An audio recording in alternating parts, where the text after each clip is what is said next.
To find the feeling you mentioned. Do you need to step back from the table? No need to step back. Let's continue. Rotate the waist horizontally. Relax. Now it's time for our hands. Our hands. Look. What's the problem with his hand? Look. What's the issue with his hand here? First of all, I think it's locked to what is it? Tell me. What do you guys think the problem is? Come on, everyone, let me see if you can pinpoint it. Tucked arm isn't the main issue. Let me see if your arm is tucked. Not really clamped. Not tucked. One friend pointed out something very good. The racket head. Actually, a slightly tucked arm is okay. Right. For counter hitting, it doesn't matter much. For counter hitting. After all, you can't keep your arm completely straight. Impossible. Just a slight bend is fine. But someone pointed out a problem. Your racket head is closed too much. Open it up a little bit and stroke like this. When you hit, you don't need to overly fold your forearm. Just a little bit is enough. Watch the forearm. Just a little bit. It's very simple. The range of motion is very small. I'll go to the opposite side to explain it to you. Just now I mentioned Brother Bao's tucked arm. You guys feel it's tucked like this, feels clamped like this. Actually, normally we just need to relax a bit. Just relax a bit. Why does it feel like a clamped arm? Because his racket head is too closed. So it gives you the impression that it's extremely tucked. But if you open up the racket head, is it still tucked like this? Tell me yourselves. Tell me yourselves. Let me ask you. Just now.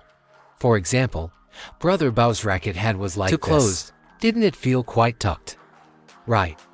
So if we solve the racket head problem by opening it up like this, is it still not tucked anymore? My arm and my waist also have a certain distance from the body. My forearm isn't fully straight, nor is it fully bent. And it's not fully contracted either. Then there's no problem, right? It's not tucked anymore. So, as I just said, when we use our forearm for counter hitting, I also told Brother Bao what feeling to look for. You don't need to fold it completely or too much. When you hit, just folding the forearm a little is enough. Just a little bit is enough. When you hit again, watch. Just a very small amount. This is enough to return the ball over the net. Friends, can you understand? Makes sense. This shirt looks good. Go grab one quickly for this shirt tonight. If you buy it, you get a free signed mini racket. It's at link number 1. This one is discounted by 39. It discounted by 30. You understand this? So basically, actually, I can responsibly tell you my own form might not be absolutely standard, but I can tell you one thing. There is no absolute standard as long as you don't have a dropped wrist. No dropped wrist, or some extremely like excessively cocked or dropped wrist, or feeling extremely tucked. Clamping like this, as long as there are no such exaggerated movements, it's perfectly fine. For example, if the racket head is just slightly closed, it up a little bit, then the problem is solved. Problem solved. Understand? Can you understand mumbling Understand, friends? Brother Wang, what about the grip? Is the same.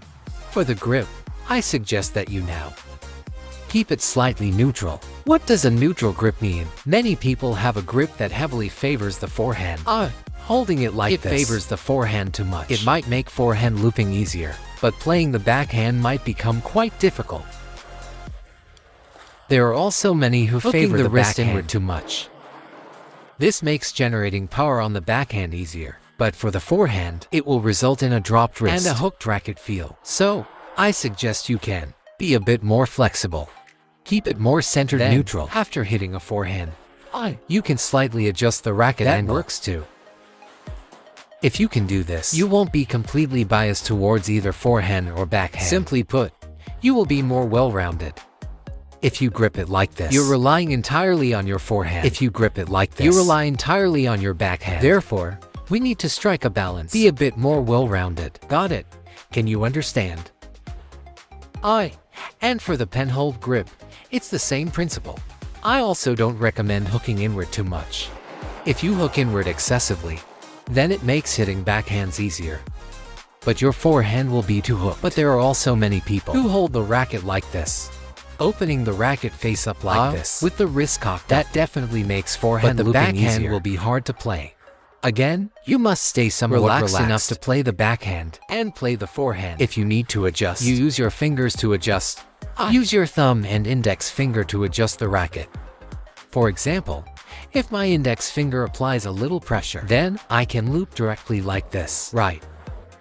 If my index finger pushes inward and hooks slightly, I can naturally loop the ball. And if I play the backhand, my thumb presses down on the racket, and I can play the backhand directly. Your index finger and thumb, you need to master how to control their force and apply it well. Did you understand, friends? Everyone, please light up the fan badges. Come on, friends. Please light up the fan club badges. Okay. I definitely get those fan badges up. Then, I just mentioned a problem. Someone just said, I hadn't reached Brother Bao's part yet. Regarding the hitting action. When flat hitting, our counter hits definitely consist mostly of flat brushing friction. Right, but I hadn't covered this part with Brother Bao because I am explaining from the feet up to the hands. This is my process. I won't point out all his issues at once. I explain them bit by bit. Only this way can you explain things thoroughly. And only then can you all understand clearly. Does that work, brothers?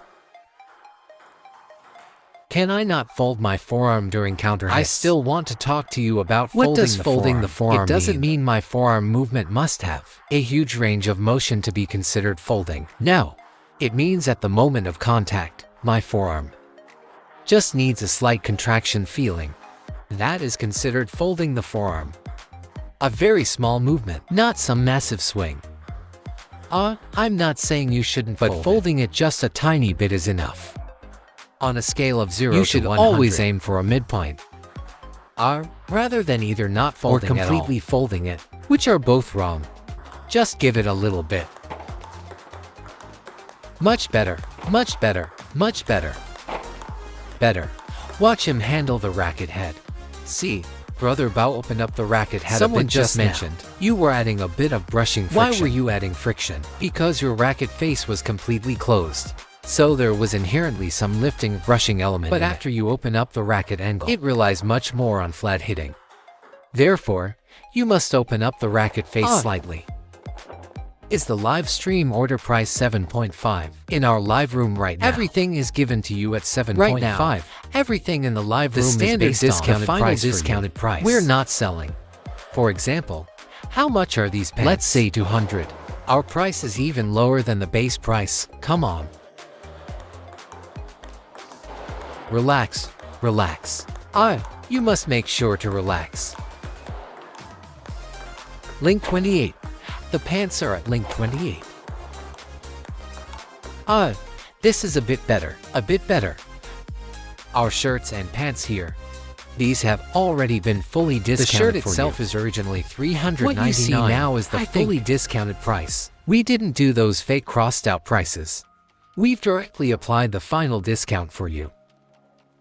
There are only 6 pairs of pants left. I'm giving you all the discounted prices. Come. At most, I'll include some freebies for you. I bought the course. Thank you guys. So our forehand counter hit is fine now. Keep the racket head up. Very good. How does it feel to you guys? You judge for yourselves. I feel that. I'll say it again. Compare Brother Bao to his past self, not to others. I think compared to when he first started hitting, it's much smoother now. It's more standard and more mechanically sound. That is enough. There are no absolutes, nor a best way. That's my final word on this. Does that make sense? That's just how I feel about it. Regarding the issue of squatting, remember this, friends. Take a look at how I counter hit. If I were playing counter hits myself. To tell the truth. Say I'm about to play a match right now, and I practice counter hitting because counter hitting to us difficult is no longer. Watch how I play counter hits. Take a look. I counter hit exactly like this. Then, when I get ready to loop, I will engage more fully. Actually, counter hitting for you guys in the future. Won't be a major focus anymore. During a match, you probably won't choose to counter hit only before a match or during a warm-up. Will you choose to counter hit in the early stages? For beginners just learning the sport. For you beginners, it is incredibly important, but once you've built a certain foundation and you start practicing looping, you might not use counter hitting much anymore. Do you understand what I'm saying? Can you guys understand what I mean? Makes sense. Come on, friends. When I first started, it was quite loose and free. It felt somewhat disconnected. At the very beginning, I thought you had to fully rotate over, rotate back, stand tall, and so on. That through my lower body, using both legs. After sinking my weight down, I find the force between the inner sides of my legs. I push over and bounce back. After pushing over, light tapping motion, and it easily bounces right back. Bouncing back like this. Hey, the footwork is no longer tense. And you don't get that soreness, that burning, sore sensation. The muscle fatigue is gone. Then, coupled with this, opening the forearm just a little bit. Keep it slightly contracted. Open the racket face up and fold the arms like this. It also feels much more relaxed. You're not stiffly pushing forward. During the horizontal rotation, you still need to apply a little forward force. If you're afraid it won't clear the net, but now you push slightly forward, opening the forearm just a tiny bit. That is a folding motion of maybe 1 centimeter. This kind of thing. Honestly, it's hard to measure exactly how many centimeters. It really varies from person to person. It feels like a 1 or 2 centimeter folding action. Just folding it slightly like this is enough to land on the table. Consistency increases, and the ball doesn't go out. Basically, this makes it much more relaxed. Leave the recording here. How? Haha, talking about what I do at home.